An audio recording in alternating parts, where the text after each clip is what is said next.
Darren Moore has been discussing his striker shortage and what might be back in a couple of weeks. Hello and welcome to the video. If you could like, share, and subscribe to the channel, I'd much appreciate it. Liking helps the algorithm, sharing gets in front of people's faces, subscribing lets me know you like the channel, and if you hit that notification bell, it'll let other people and yourselves know when videos go live and when live streams happen, which there'll be one on might be one on Thursday and Friday. I ain't decided yet. There'll definitely be one Friday anyway.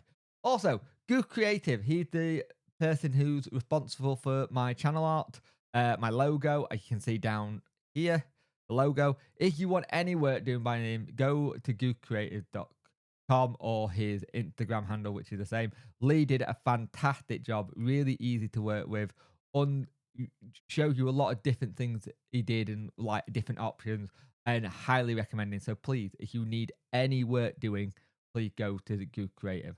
So Sheffield Wednesday manager Darren Moore has been talking about the striker issue. Now, we know that this is an issue. The last two games have shown it, that we are struggling when we've only got Michael Smith and Lee Gregory fit.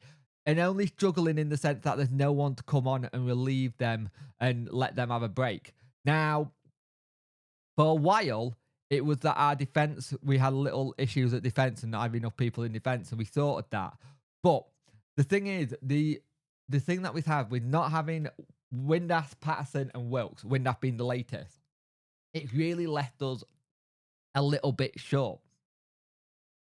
And in that sense, there's no one off the bench to come on and change it. There is hope that Wilkes could be returned tomorrow night, which will be really handy. He was in the Forest Green team in terms of travelling up there and just felt a little bit tighter. But this is what Moore says. What we've looked at in the week we've had a few strikers missing was adjusting the shape. We played like Fizz and Dennis in advanced positions, but the shape would definitely adjust if we went down to one striker. But if that was to happen, we can adjust. We're not really had to do too much, if at all. Getting Mallet back strengthens us, and if all goes to plan, Callum Patterson will be back too. And then we'll see where Josh is in the next couple of weeks. So this said to me that Patterson's getting closer than we first thought.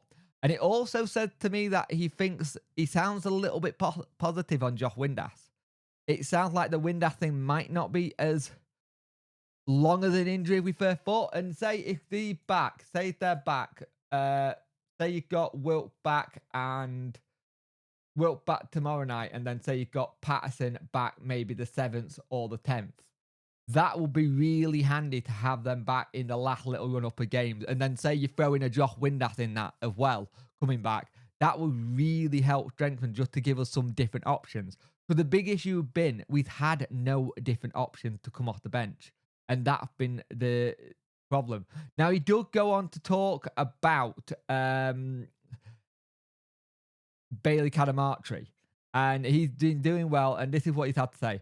What people have to realise is Bailey is a tremendous player who's making wondrous strides in the academy. We don't doubt that he'll be a good striker, but in terms of his development, he's not quite there yet. In terms of suggesting that he might be ready to play, he would not be at this stage. With these young kids, you have to put them in a time when they thrive and move forward. If you put them in too quickly, you can undo all the wonderful hard work and come back and bite you. Bailey's doing really, really good, but we do feel like he's at a point where he needs to step into the first team right now, and that's not his moment in time.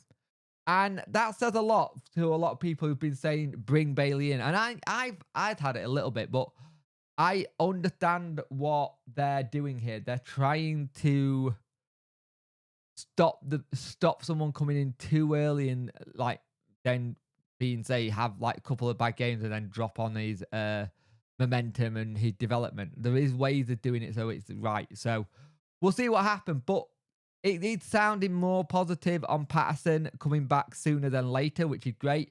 And even in that bit there, it does sound like Windass might not be as bad as they first thought.